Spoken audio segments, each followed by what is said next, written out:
Hi guys, இன்னைக்கு நம்ம தேங்காய் கொப்பரை எடுக்க போகிறோம். வாங்க எப்படி இருக்குன்னு பார்க்கலாம். காட்டில் இருந்து தென்னை மரத்தில் இது எல்லா தேங்காயும் எடுத்து வந்து வீட்டுக்கு கொண்டோம். இப்போ இந்த மாதிரி இருக்க தேங்காய்லாம் எப்படி உரிக்கிறதுன்னு பார்க்கலாம். இது வந்து ரொம்ப சென்சிட்டிவ். கொஞ்சம் மிஸ் ஆனால் கூட வயிறுக்கு வந்துடும். கை ரொம்ப ஷார்ப்பு. இந்த டாடி உரிக்கிறாங்க பாருங்க.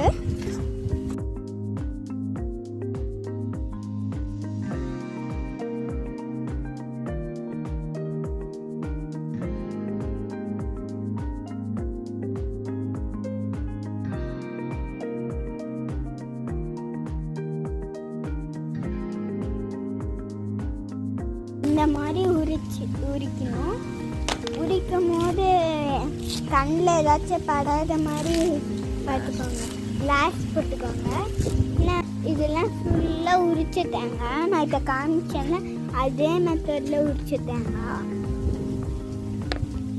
கைஸ், இன்னைக்கு நம்ம என்ன பண்ண போகிறோம்னா, போன வீடியோவில் நம்ம தேங்காய் கொப்பரை எடுத்தோம்ல, பாதி கொப்பரை எடுத்துட்டோம், இன்னும் பாதி கொப்பரை எடுக்கலை. போன தடவை நாங்கள் மட்டை பேத்தோம்ல, இந்த மாதிரி தேங்காய்க்கெலாம் மட்டை பேத்தோம்ல, அந்த மட்டை பேத்த தேங்காய்லாம் நாங்கள்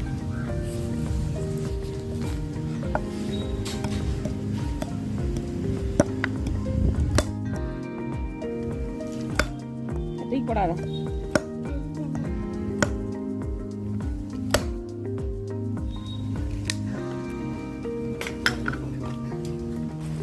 கொப்பரை இப்படிதான் இருக்கும். கொப்பரை உங்களுக்கு நான் காமிக்கிறேன். இதுதான் கொப்பரை. ஃபுல் ரவுண்டாக இருக்கும். அது கொடுவால் வச்சு நடுவில் இருக்கணும். சில டைம் இப்படி வரும். ஒரு இந்த மாதிரி ஒரு சம்படை வச்சுக்கோங்க. நீங்கள் எங்கே இந்த மாதிரி அட்லீஸ்ட் பண்ணுறீங்கன்னா எப்படி தான் உடைப்பாங்க.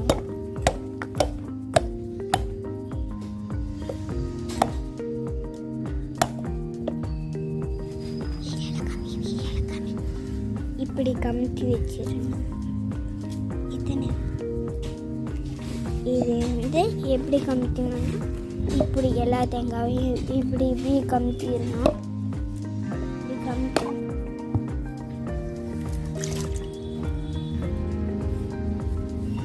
இப்போ இது எப்படி அறுக்கணும்னு உங்ககிட்ட காமிக்கிறேன்.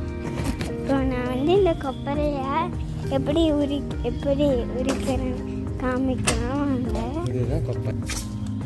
உள்ள தண்ணி இல்லை, இப்படி வச்சு அறுக்கலாம். அது டேஸ்டாக இருக்கும்.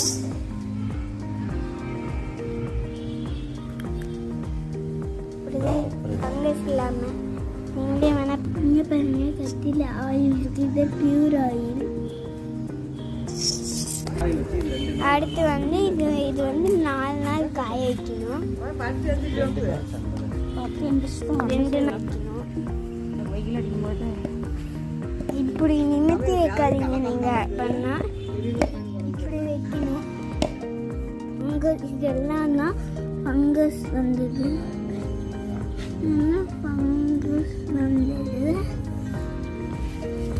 இதெல்லாம் தான் ஃபங்கஸ் வருது. இதே நீங்கள் காய வைக்கணும்னா இந்த மாதிரி ஃபங்கஸ் வர பார்த்துக்கோங்க. இதுவும் ஃபங்கஸ் தான்.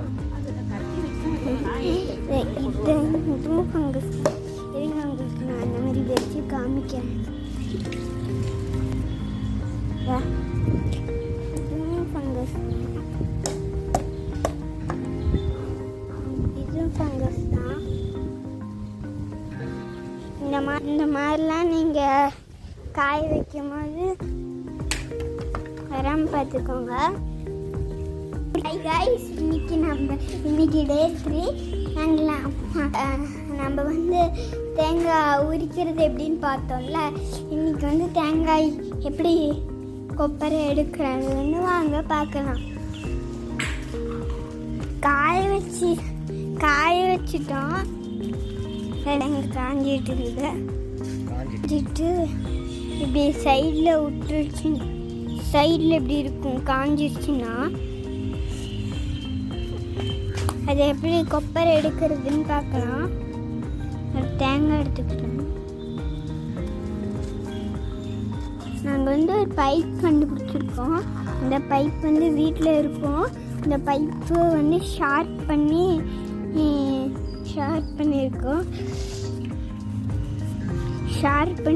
இது வந்து கொஞ்சம் கேர்லெஸ்ஸாக இருந்தாலும் வந்து கைக்கு வந்துடும். இந்த மாதிரி பிரிஞ்சு இருக்கிறதுலாம் வந்து எடுக்கலாம். நான் செலக்ட் பண்ணி கொடுக்குறேன் பாருங்கள்.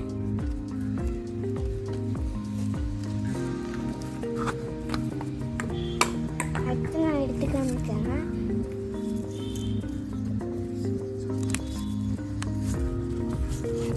அப்புறம் எடுத்ததுக்கப்புறம் நான் எடுத்து காமிக்கணும் பாருங்க. ஃபங்கஸும் இல்லை, லைட்டாக இருக்குது. இது வந்து தூசி இல்லாமல் பார்த்துக்கணும். இந்த மாதிரி தூசி இல்லாமல் பார்த்துக்கணும். லைட்டாக தான் இந்த மாதிரி கேப் இருந்தால் இன்னும் கொஞ்சம் காயணும்னு அர்த்தம். அதாவது இதுதான் கரெக்டு.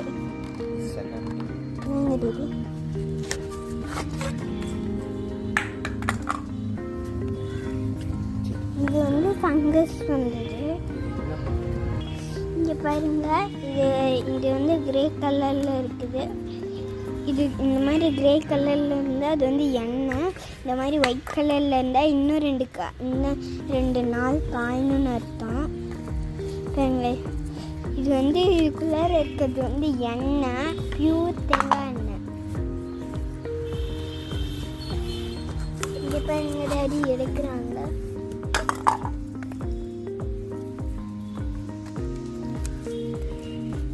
இப்படிதான் நீங்கள் வந்து எடுக்கணும். இப்படி பண்ணாமல் ரவுண்டாக எடுக்கணும். உங்களுக்கு வந்து தேங்காய் பியூர் தேங்காய் எண்ணெய் வேணும்னா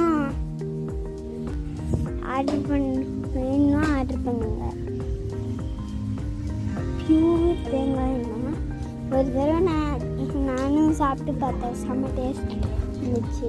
தேங்காய் எண்ணெய் இன்னமும் தேங்காய் எண்ணெய் வாசனை போயிட்டே இருக்கு. பியூர் தேங்காய் எண்ணெய் எந்த கெமிக்கலும் வந்து சேர்க்கல.